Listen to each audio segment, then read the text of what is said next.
मैं आपको तस्वीरें दिखा रहा हूँ। सोचिए, एक राहुल गांधी जो एम्स जाते हैं, वहाँ मरीजों की हालत जानते हैं, और राहुल गांधी ने कहा कि ये 21वीं सदी का भारत है जहाँ मरीज अस्पताल के बाहर मरने के लिए सड़कों पर सो रहा है।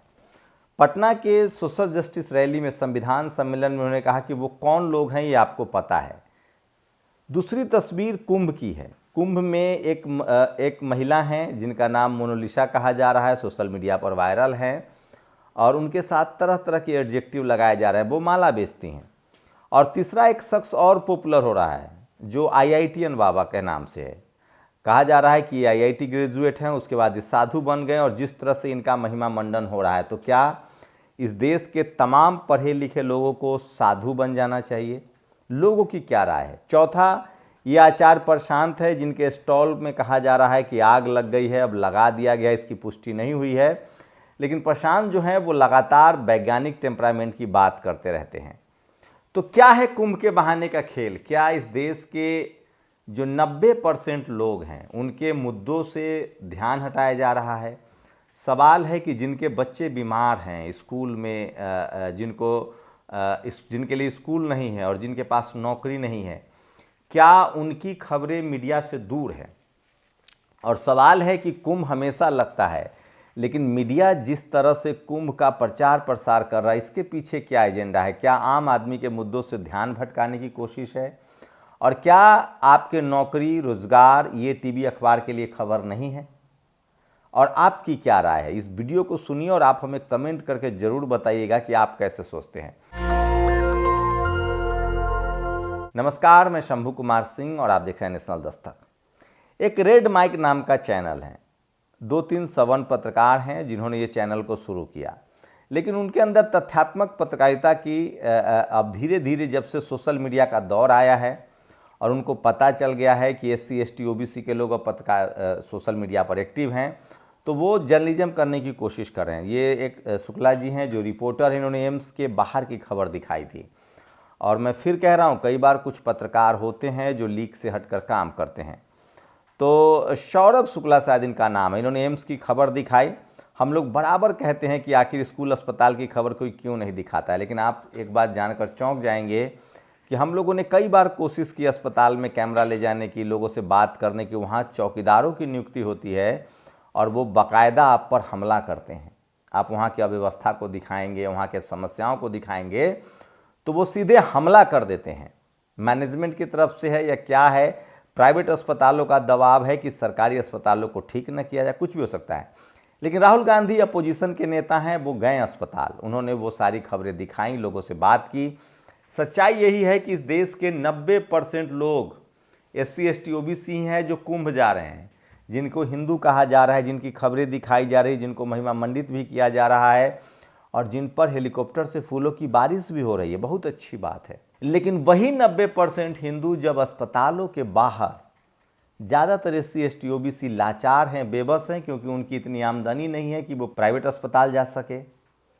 उनके बच्चों का MRI नहीं हो रहा है, किसी का ऑपरेशन होना है, 6-6 महीने 4-4 साल का लंबा डेट मिलता है। सोचिए किसी बाप के लिए कितना मुश्किल होता होगा उस बच्चे को तिल तिल कर अपने आंखों के सामने लाचार और बेबस देखना। उस परिवार पर क्या गुजरती होगी जो इस ठंड में एम्स के बाहर मेट्रो में सड़क पर सोने के लिए मजबूर है। और माफ़ कीजिएगा, ये कोई 10 साल से नहीं हो रहा है। भारत में अस्पताल की समस्या है। सरकारी अस्पताल गांव से लेकर और मेट्रोपॉलिटन तक बिल्कुल नहीं है। मुट्ठी भर लोग हैं जिनके पास अपना बीमा है, वो 5 स्टार हॉस्पिटल में जाते हैं, इलाज करवाते हैं, लेकिन ऐसे लोगों की संख्या 10% से ज़्यादा इस देश में नहीं है। तो सवाल है कि ये सारी खबरें क्यों नहीं दिखाई जाती हैं, जबकि ये भी हिंदू हैं, ये भी इस देश के नागरिक हैं, ये भी GST देते हैं, ये भी टैक्स देते हैं। वही दूसरा सवाल है कि मीडिया उन कार्यक्रमों को क्यों दिखाता है जिसमें सरकार की जवाबदेही तय न हो, जिसमें धार्मिक आयोजन को इतनी प्राथमिकता क्यों दी जा रही है। इसलिए अजय गंगवार के एक पोस्ट मुझे याद आता है कि क्या नौकरी, पढ़ाई, दवाई, स्कूल, अस्पताल ये निजीकरण का मामला हो गया है और धर्म का सरकारीकरण हो गया है?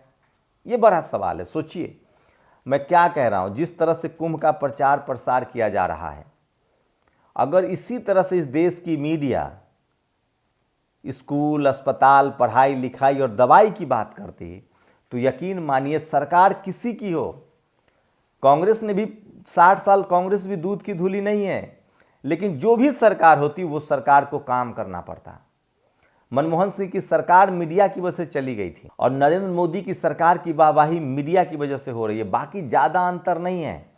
क्या आम लोगों का जीवन बदला है? क्या उनको स्कूल, अस्पताल, पढ़ाई और रोजगार के मुद्दे पर ज़्यादा सफलता मिली है? अगर ज़्यादा बेहतर चीज़ें हुई हैं तो फिर 80 करोड़ लोग कौन है जो 5 किलो राशन के लिए लाइन लगते हैं? क्या आप 80 करोड़ लोग जो 5 किलो राशन के लिए लाइन लगते हैं, क्या वो अपना इलाज करवा सकते हैं? क्या वो सरकारी अस्पताल के दवाई का खर्चा भी वहन कर सकते हैं? और क्या वो बीमारी प्रूफ है? क्या उनको बीमारी ही नहीं होती है? या क्या उनकी कोई बात करने वाला नहीं है? क्या 80 करोड़ लोग जो 5 किलो राशन लेते हैं, क्या वो अपने बच्चों को पढ़ा सकते हैं? क्या वो कॉलम कॉपी खरीद सकते हैं? क्या वो 10th 12 ग्रेजुएशन करा सकते हैं अपने बच्चों को? क्या वो अपने बच्चों को IIT IIM का खर्चा उठा सकते हैं? ये बड़ा सवाल है। क्या ये जो लोग हैं 5 किलो राशन वाले, 80 करोड़ लोग ही माने 90 करोड़, क्या इनको 5 किलो जो राशन नहीं खरीद पा रहे हैं, वो अस्पताल, स्कूल तो छोड़ दीजिए, अगर इनको रोजगार मिलता तो क्या सरकार को 5 किलो राशन देना पड़ता? लेकिन सवाल है कि मैं बार बार कह रहा हूं कि इसके लिए इस देश का टीवी अखबार जिम्मेदार है, इस देश का मीडिया जिम्मेदार है। मैं दावे के साथ कह सकता हूं कि अगर प्रधानमंत्री मायावती होती, लालू यादव होते, उनकी सरकार होती, अखिलेश यादव होते, हेमंत सोरेन होते, तो सारी मीडिया, कुंभ तो मायावती जी के समय भी हुआ है, 5 साल पर एक बार कुंभ होता है, ये महाकुंभ है, अखिलेश यादव के दौर में भी हुआ है, लेकिन तब कुंभ में अव्यवस्था की खबरें दिखाई जाती थी। ऐसा नहीं कि आज नहीं है, वहाँ पानी की दिक्कत है, टेंट में आग लग जा रहा है, सारे साधु संत कह रहे हैं कि 5,000 करोड़ का बजट कहाँ चला गया, कोई व्यवस्था नहीं है, लेकिन मीडिया इस पर बात नहीं कर रहा है। कुंभ पहले भी लगता था, मीडिया उसको इस तरह से, तब कोई मोनालिसा, तब कोई IITian व्यवहार नहीं दिखाए जाते थे। लेकिन सोचिए, जो लोग कुछ क्रिटिकल खबर करना चाहते हैं उन पर चिमटे चल रहे हैं, उनके साथ मारपीट हो रही है। सवाल है कि देश को कहाँ ले जाया जा रहा है, उसकी वजह क्या है? तो Rahul Gandhi leader of opposition है, वो चाहे तो एम्स के बाहर जाके रिपोर्टिंग कर सकते हैं, उनके साथ कोई गार्ड मारपीट नहीं करेगा, और उन्होंने वो किया है, उसके लिए देश को शुक्रिया कहना चाहिए। लेकिन सोचिए, ये काम टीवी अखबार का था, लेकिन इस देश की मीडिया क्यों ये काम नहीं कर रही? उसकी सबसे बड़ी वजह है कि उनका जातीय वर्चस्व जो है वो कहता है कि RSS बीजेपी की सरकार को वो सवर्ण की सरकार मानते हैं। जो मीडिया में जिस जाति के लोग काम कर रहे हैं उनको लगता है कि हमारी सरकार है, मीडिया में जिन लोगों की भरमार है उनको लगता है कि हमारे धर्म वाली सरकार है, हमारी धर्म से ज़्यादा जाति वाली सरकार है। खुद दिलीप मंडल की माने, जो प्रधानमंत्री के मीडिया एडवाइजर हैं, उनके हिसाब से 90% OBC जो है कुंभ जा रहे हैं। इसका मतलब सिर्फ धर्म की बात नहीं है, मसला जाति का है। उनको लगता है कि हमारी जाति की सरकार है और हम इसकी आलोचना नहीं कर सकते हैं। सिर्फ ये कहना कि सरकार का दबाव होगा, बिल्कुल संभव नहीं है। जब मीडिया अपने पर आए, जब वो सच्ची खबर दिखाए तो सरकार दबाव नहीं बना पाती है, खुद सरकार दबाव में आ जाती है और वो समस्या का समाधान करती है। अब सोचिए, क्या आपका बच्चा IIT करे और वो साधु बन जाए, ये आपको पसंद है? ठीक लिखते हैं रणविजय सिंह कि ये शख्स अपनी जिम्मेदारियों से भाग चुका है।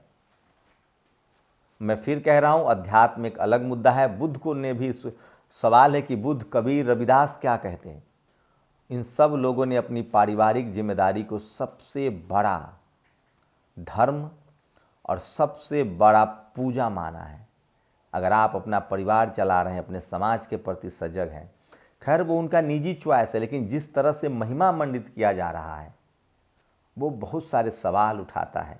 एक IITian साधु बन रहा है, एक महिला को जिस तरह से उसकी खूबसूरती को लेकर वर्णन किया जा रहा है कि वो माला बेचती हैं, बहुत खूबसूरत हैं।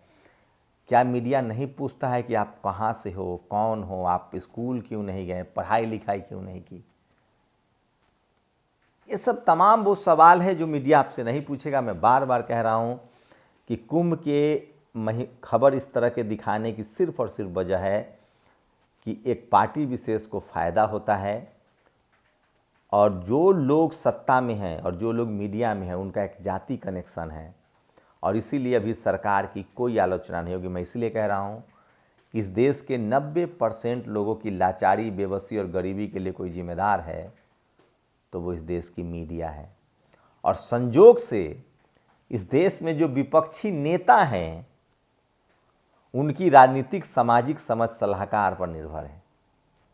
वो सलाहकार से इतर नहीं सोच पाते हैं, और सलाहकारों की नियति होती है कि वो अपने राजा को, अपने नेता को सिर्फ खुश करना चाहता है, उसको सही सलाह, उसको सच्चाई नहीं बताना चाहता है। आप लोग क्या प्रतिक्रिया है? क्या कुंभ दिखाने वाली मीडिया रोजगार, अस्पताल, स्कूल की खबरें क्यों नहीं दिखाती है? जाति की वजह से या कुछ और मसला है? शुक्रिया। नेशनल दस्तक की आपसे गुजारिश है कि अगर इसको बचाना चाहते हैं तो नेशनल दस्तक को सब्सक्राइब करने के लिए रेड कलर के सब्सक्राइब बटन को दबाएं, फिर बेल आइकन की घंटी दबाएं। नेशनल दस्तक को बचाने के लिए बहुत जरूरी है कि हर खबर को शेयर करें, लाइक करें, कमेंट जरूर करें।